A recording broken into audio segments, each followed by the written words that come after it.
Jesus is Lord. And he was such a nice Jewish boy. Jesus changed my life, and he's still in the life-changing business. I believe in the divinity of Christ. I believe in the accuracy of the Hebrew Scriptures. I'm convinced that Moses and the ancient Jewish prophets pointed to Yeshua HaMashiach, Jesus the Messiah. Jesus died to save sinners, and you are a sinner. Shalom, my name is Randy Weiss.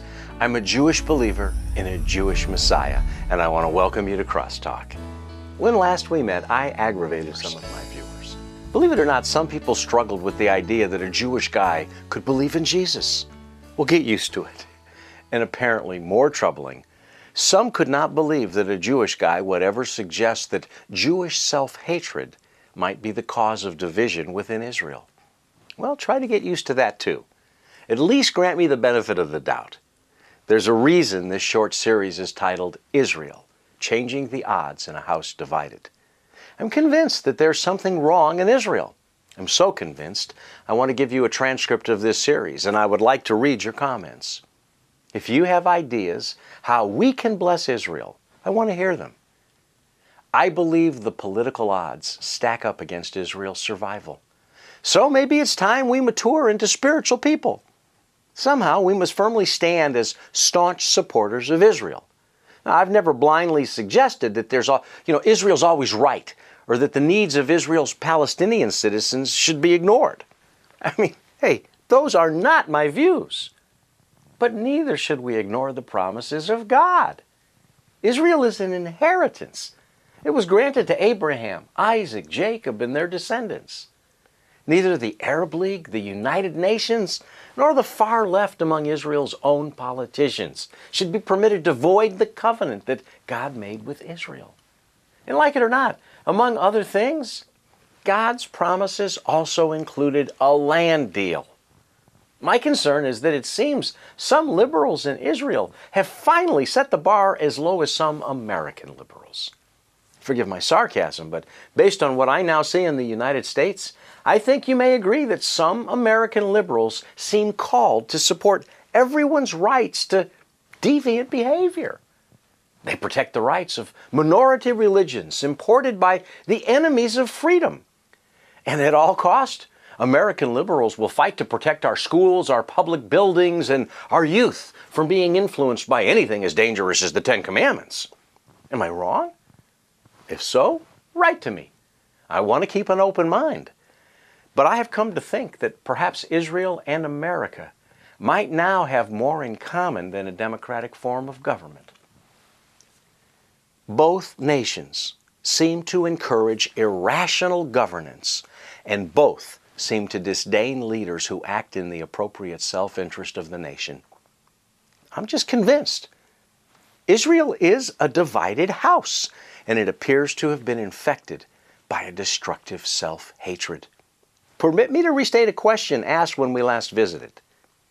Why do some Israeli Jews promote the same poison as is spread by our Palestinian enemies? The rhetoric printed by some left-wing Israeli publications is pathetic. The hate expressed towards Jewish settlers and the unending push toward a two-state solution is despicable. And the doves in Israel's Knesset now present a danger to themselves. Israeli liberals have fallen into the same destructive cycle evident among American and European liberals. They make themselves feel good by cuddling victimized Muslims. It's got to stop. We must treat honest citizens fairly and equally. It doesn't matter if they're Christian, Jew, or Muslim. Honest citizens should be treated fairly and equally. It can't be said enough. But true enemies of the state should be treated as dangerous pathogens in the lifeblood of freedom. I mean, you got to ask, why homosexuals or Islamic fundamentalists should have more protection, more rights, more freedom, or more influence than the majority of a nation's populace who remain satisfied with traditional marriage norms or the faith of the founders of the nation where we live, with the freedoms won by those who fought for our Judeo-Christian beliefs. I think we should celebrate freedom more than diversity. Diversity comes naturally when freedom thrives. Freedom, on the other hand, can be lost when being perverse is confused with being diverse. My friends, I think America crossed that line years ago, and Israel is on the same course. In just a moment, I want to tell you why I think America has so much in common with Israel. Please stay tuned. Jesus really did walk the earth. He healed the lame man, the blind, the deaf, the mute. He healed leprosy. He fed the 5,000 with just a few loaves and fishes. He walked on the water. He calmed the storm. He healed the young, the old, women, men, those who loved him and those who didn't even know him. He demonstrated power over sickness, nature, and even death. He rose from the dead and still lives today. Come see where it happened. Let's go to Israel.com.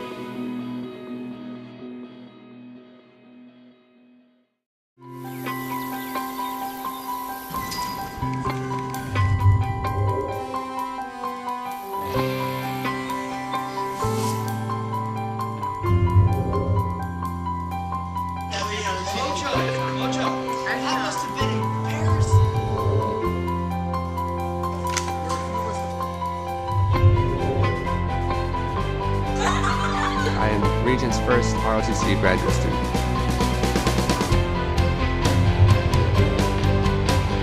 More dynamic, less time. Jagged. This one is what? Is this what you're doing in college? You're experimenting with food.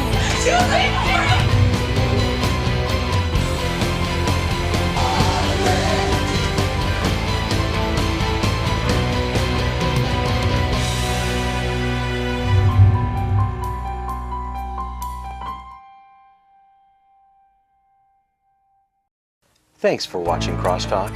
My name is Randy Weiss, and I'm here to praise diversity. You know, as a member of a minority, I'm thankful that I can live in freedom and celebrate according to my conscience. America is a great place. I am a Jew, and I can worship as a Jew without fear. I happen to believe that Jesus is the Messiah. As a Jew, that makes me a minority within a minority. But as an American, this is my right. I'm free, and I can even declare my beliefs in public. During the early 1970s and through the late 1980s, I worked with the underground church behind the Iron Curtain. They didn't have that luxury, and I learned to appreciate the richness of freedoms that we enjoy here in America. I, for one, do not want to give up any of my freedom. Diversity is wonderful, and no minority should be subjugated by the majority view in our great nation. However, I'm beginning to feel like some people would like to force diversity as a new religion. I'm willing to honor your beliefs as your own, but don't force them on me, and please do not hinder me from sharing my beliefs with others in a free society. That hindrance is not freedom. It leads to oppression. I've seen it firsthand and have an idea what it looks like. Since the Iron Curtain is gone, I would like to suggest that if liberals want to promote diversity in the name of freedom, I suggest they visit any Islamic nation on earth. Go there. Ask how the Jews, Christians, blacks, or homosexuals are being treated under Islam. In fact, forget about the blatant religious persecution or the untenable racist or homophobic tendencies that cover the nations darkened by Islam. Skip the ideological or philosophical problems. Just look at how they treat their own women. If liberals want to fight for the so-called freedoms they hold dear, leave American Christians and Israel alone. Let the constitutional freedoms inherent in our democratic forms of government protect our minorities. Instead, Go help the enormous numbers of persecuted women, Christians, and Jews who are truly discriminated against in the worst ways by the Islamic enemies of our faith and freedom. May God and the Constitution forbid that minorities in America or Israel ever be silenced like they are in Islamic lands. And may God forbid that Islam gain more influence in Israel or America to the detriment of Judaism or Christianity. The blinding political disease of liberalism is fomenting hatred for the majority. Irrational religious minorities promote disdain for the Bible in both of our countries. That is an unintended consequence of freedom. Okay, I get it. We can live with irrational religious minorities. But they do not deserve to control the rest of us. That notion is just plain messed up. Biblical morality should be celebrated, not regulated. In America, the worst accusation that can be leveled is that someone is a Bible-believing Christian patriot. In Israel, that equates to a similar disdain for religious Jewish settlers. Yet everyone seems to have forgotten how things worked out the last time a government restricted the areas where Jews could live or limited the walls of their ghetto.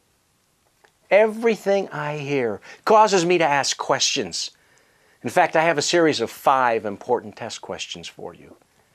I need to pose these to find out what you're made of. Do me a favor, please write down my contact information.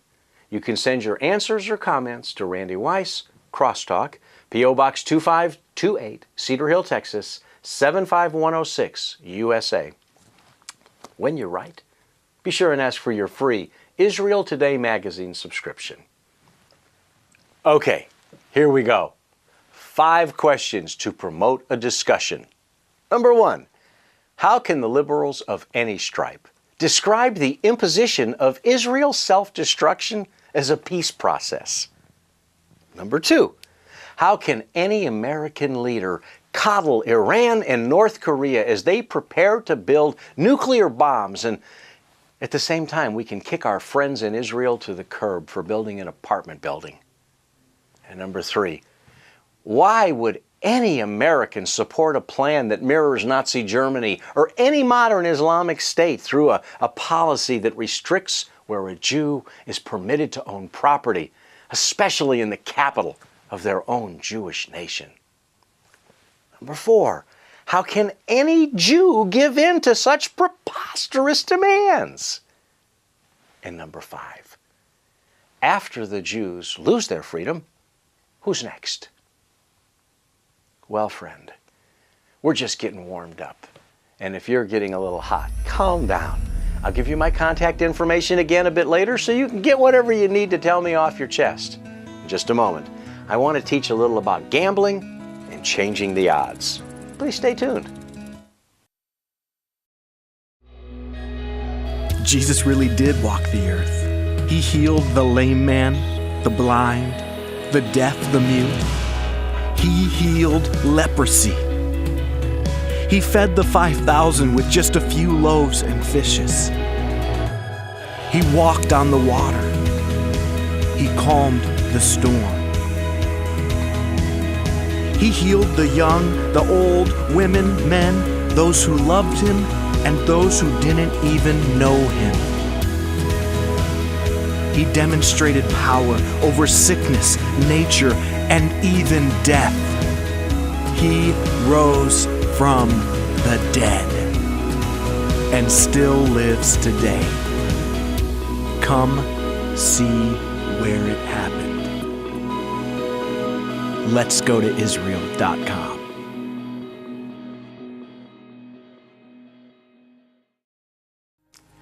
Thanks again for joining me here at CrossTalk. My name is Randy Weiss, and as you probably know, I'm a Jewish believer in a Jewish Messiah. I know this stuff is awkward, and I understand that most Jewish guys do not believe in Jesus. I also realize that most TV preachers do not challenge Jews in Israel to stop criticizing the Israel Defense Forces. And I know that it's not comfortable to suggest that self-hating American liberals can be compared to self-hating Israeli Jews. Nevertheless, I do believe that Israel is on a precipice. Our enemies are waiting to pounce. America seems poised to turn away from our only democratic ally in the Middle East. The United Nations will never cease to condemn Israel, and they'll continue to close their eyes to the Islamic terrorists next door. Even the liberal press in Israel has lost its way.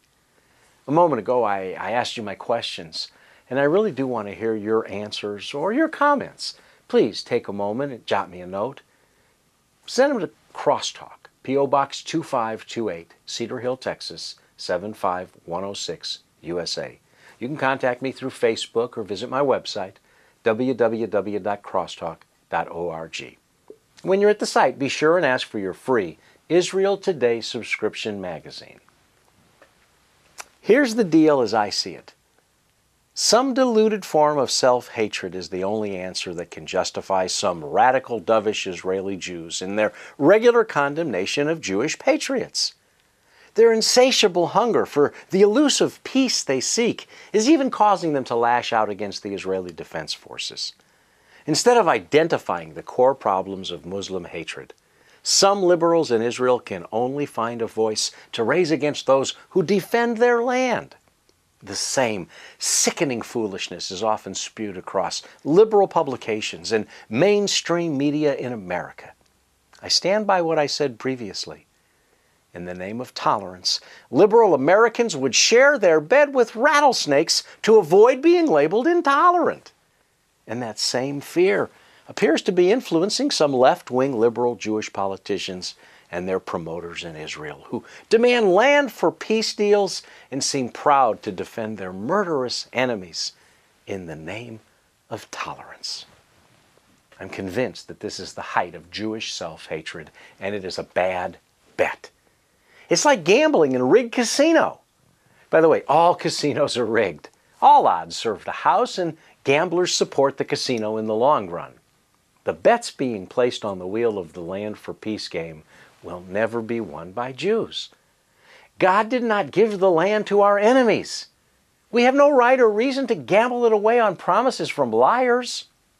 God helped us take the land long ago, and according to the promises that He gave to our forefathers, it belongs to us. God is against us giving away His inheritance. And God is against the internal division that threatens the peace He would give us if we merely trust Him. A house divided cannot stand. Everyone knows the odds are against it. It's self-destructive. If you hate yourself and all of your enemies hate you, who's going to love you, baby? If the liberals of America and Israel are waiting for Telly Savalas to give them a sucker, tag, you're it. Here's the deal. Self-hatred changes the odds. It's unhealthy, and it prohibits a fair fight. Do the math. 2 against 1 brawls rarely end well. So this message is to self-hating Jews and self-hating Americans. Seems to me, self-hatred serves one's enemies much better than oneself. What do you think? Am I overreacting? Is my view too rigid? Do you believe the tiny speck of land known as Israel should be further divided? Should Jewish civilians be forced to live alongside the avowed enemies of the state of Israel? Somehow, if you believe the two-state solution will bring peace, I want to hear enjoying how you feel the plan might work. In just a moment, I want to dig back into the CrossTalk archives to pull up a segment with an old friend, Dave Hunt. Dave has some pretty pronounced views about the Middle East conflict, and I think you'll find them challenging. Please stay tuned so you can tell me if you disagree with either of us. Now, by the way, I read all the letters that come in. You can mail your comments to me, Randy Weiss at CrossTalk, P.O. Box 2528, Cedar Hill, Texas, 75106, USA. You can reach me through my website, www.crosstalk.org. And when you're there, you can propose your comments at my blog. Calls are received at 800-688-3422, toll free from anywhere in the U.S. or Canada, or you can jot me a brief note through Facebook.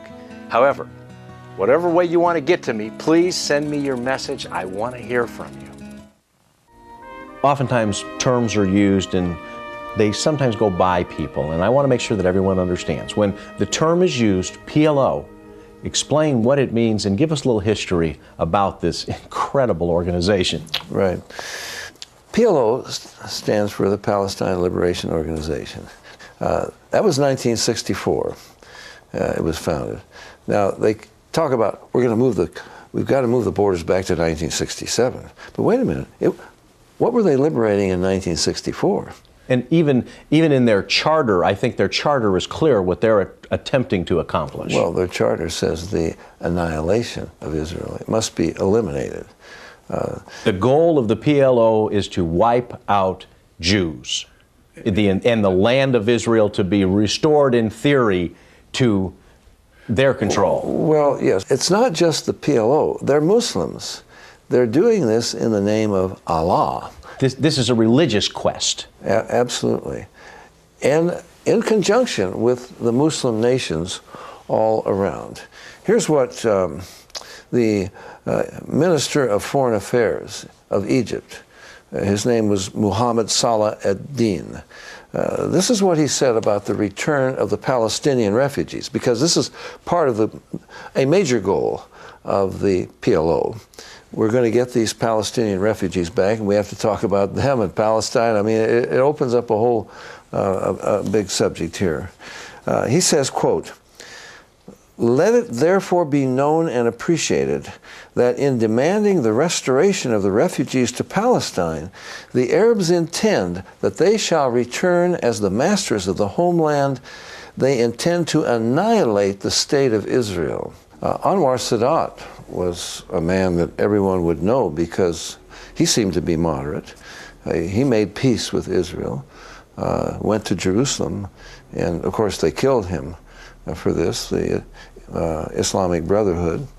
Anwar Sadat said, after Hitler's death, he wrote an open letter to Hitler. He said, "I hope you are still alive. You were right. We must exterminate the Jews." When you mention Egypt, it's sort of viewed as a more moderate country, closer to Western standards in the eyes of some people. I think it's really important that you share a little bit about the truth of some of these origins, even in Egypt. Yeah, Egypt is the largest Muslim country, by the way. And they have the Al-Azhar University there in Cairo, which is really the authority for Islam, although Mecca is in Saudi Arabia, and this is where Islam began. But that's nothing unusual. Let me quote, for example, here's a columnist in Egypt writing in Al-Akhbar, which is one of their newspapers. This was April 18th, 2001. He said, quote, "Thanks to Hitler, blessed memory, who on behalf of the Palestinians revenged in advance against the most vile criminals on the face of the earth. Although we do have a complaint against him, his revenge was not enough." That gives you some idea of the mentality. Let me go back. Can I just quote a few others? Sure. I think we need to understand what these people say. This is Azam Pasha. He was Secretary General of the Arab League. I'm going to go back to 1948 now. This is the day after Israel declared its independence. May 15th, they declared independence May 14th, 1948.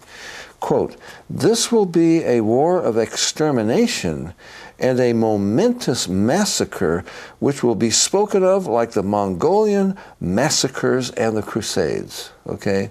Maybe we ought to say a word quickly about the Crusades. Sure. Because they say, wait a minute, what about the Crusaders? We're only doing what they did. No, what the Crusaders did, they did it in disobedience to Jesus Christ, disobedience to the Bible, and in contrast to the example of Christ himself. What the Muslims do, they do it in obedience to the Quran, the Hadith, in obedience to Muhammad, and in obedience to his example.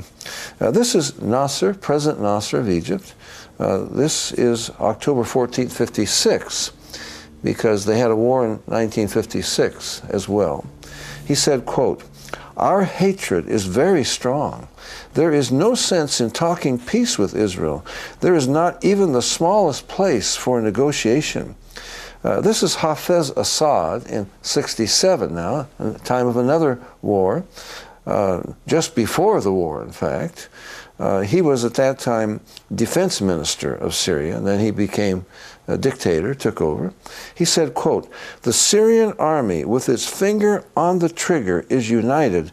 The time has come to enter into a battle of annihilation."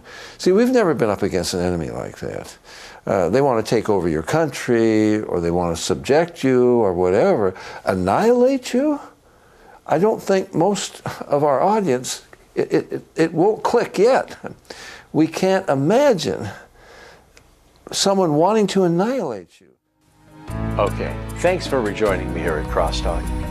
Look, I am well aware that strong arguments exist to ensure beneficent treatment of poor, alienated non-Jews living in Israel. This is right, this is good, this is proper. This would include people of Arab, Bedouin, or Jordanian descent.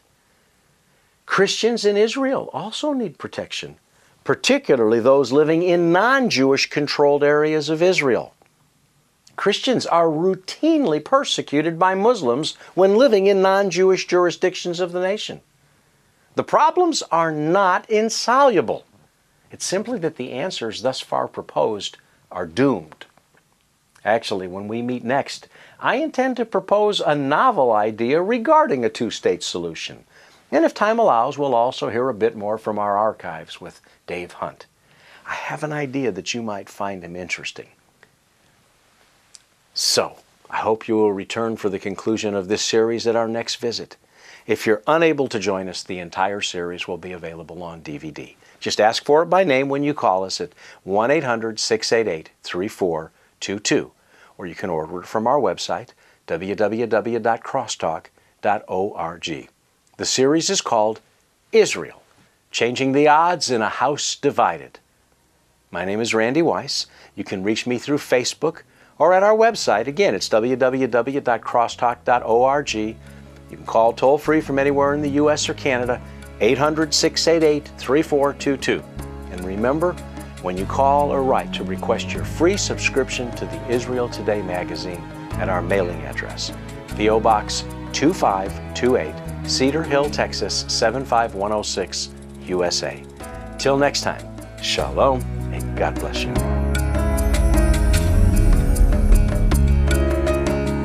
Because He loves me, I will follow Him.